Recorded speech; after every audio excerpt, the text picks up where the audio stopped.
Have you ever said, I need to write a book? I have a story to tell. I bet you that story is important to the world. You may think it's a small story, but small stories have huge impact. In today's video, we'll highlight the story of David and Absalom. On last week, we covered the story of David and Bathsheba and how David took someone else's wife and they had a child together, and there were things that he had to pay for that. Like this t-shirt suggests, David was at the intersection of the crossroad of karma and Murphy's Law. Absalom was on the run because he killed David's son, which is his brother, Ammon. Ammon, David's oldest son, had slept with Absalom's sister Tamar. And so Absalom killed Ammon and went back on the run to his grandfather's land, his mother's father's land, Geshur, where his grandfather was a king. But that was a small independent city right outside of Israel.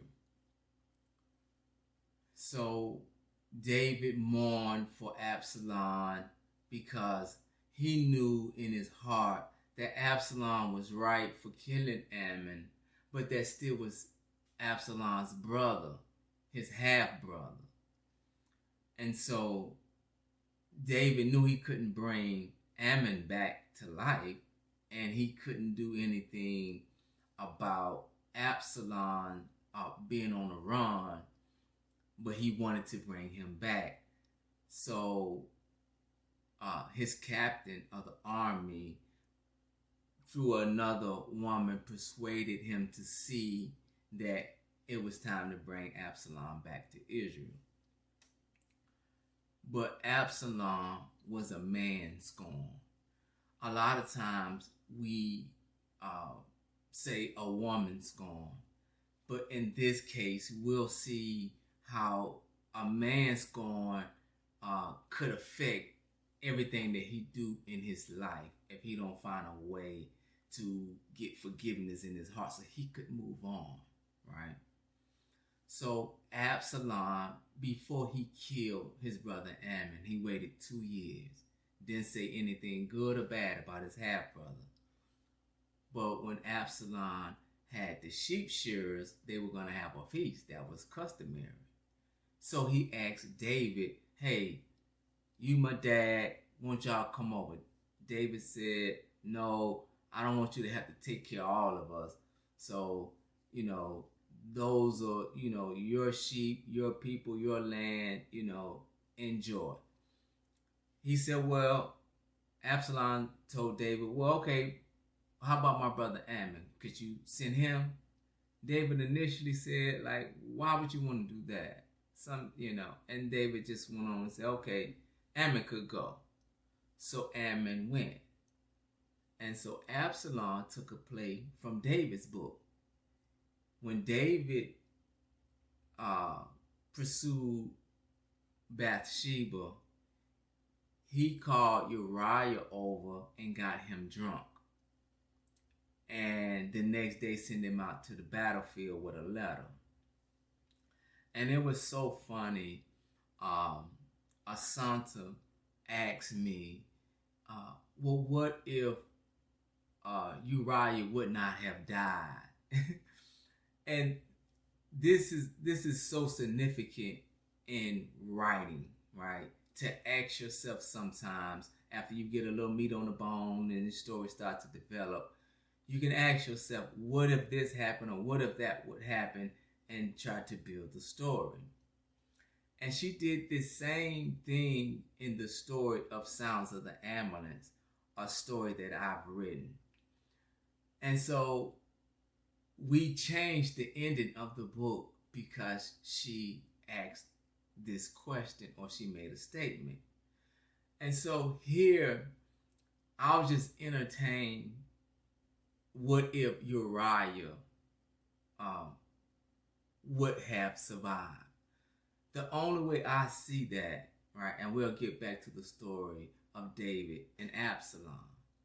But if Uriah, when David gave him the letter the next morning, perhaps if the letter would have blown off of his ass, his mule, and he so happened to see the letter unfold and read that send Uriah to the heat of the battle and make sure he's killed, maybe he would have found out that no, something is wrong here, and then he may have joined forces with Absalom with some real tea, some real dirt on David that would have turned the city of Israel and the men of Israel against him.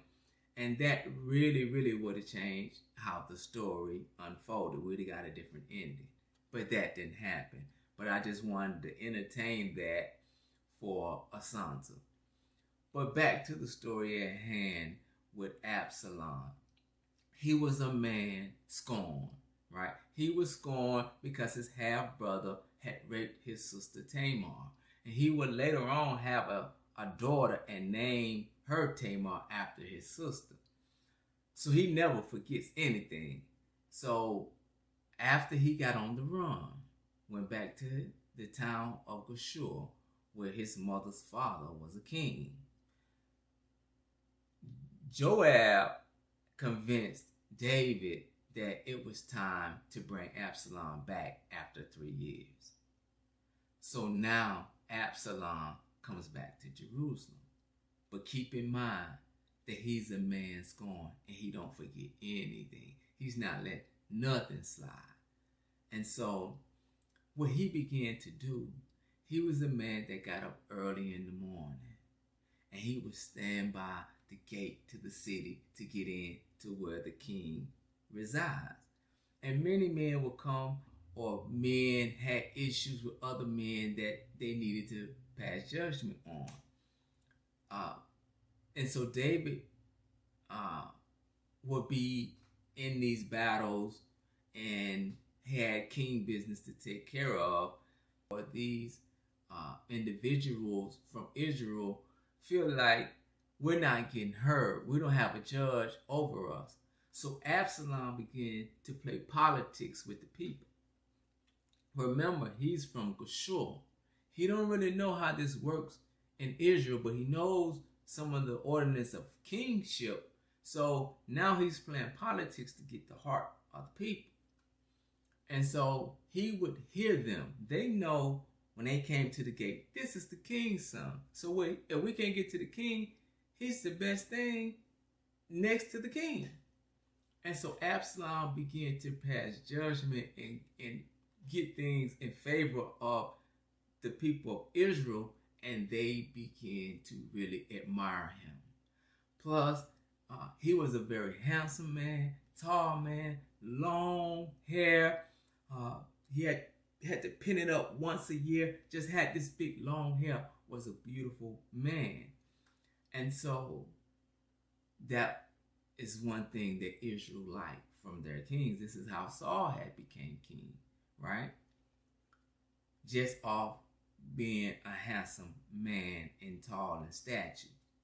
So Absalom, they said he had no blemish on him, period. From the top of his head to the bottom of his feet, there was no blemish. Just cut, stack, however you say it, and charming.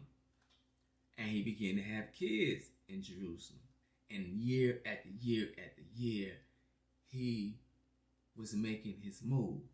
And so he ran into one of David's friends, Ahithophel. Ahithophel, he had to have some kind of jealousy of David, even though he was his friend. And they just took upon themselves to think that Ahithophel's counsel was very wise, right? He was a very slick guy, very good with the tongue, and it ended up playing against him. Absalom was not that slow, but he had to go with what he had to go with. And so he had someone very close to the king. So he figured, you was his friend, Ahithophel. You know something about him. It would be good for me to have you around to see what you have to say. So Absalom, after he got in real good with all the Israelites, he decided that he would go to Hebron, well, in the southern part, Judah, right? And he brought 200 men with him that knew nothing of what Absalom was planning. And so the gist of it was, when he got to Hebron, that they would say, "Long live the king Absalom." And when that happened, David knew that there's a conspiracy to take the kingdom. And he knew that Absalom had been working for many, many years, like 40 years inside of Israel, to get the hearts of the people. So now David's saying, it's time for us to go. So David left 10 concubines in his home. He took his household and his true followers, and he went into the wilderness. Remember, the wilderness is a safe place for David. And he mourned and went barefoot and covered his head. And the other men that followed him, they covered their head as well and went into the wilderness. So one of David's friends, Hushai, so David told Hushai, no, you go back, bro. And whatever you hear, tell it to the priest. So when Hushai went back, he saw Absalom. And he said, long live the king. He gave him his praise. And Absalom like, no, you a friend of my dad, David. Are you coming to me, as a friend of his?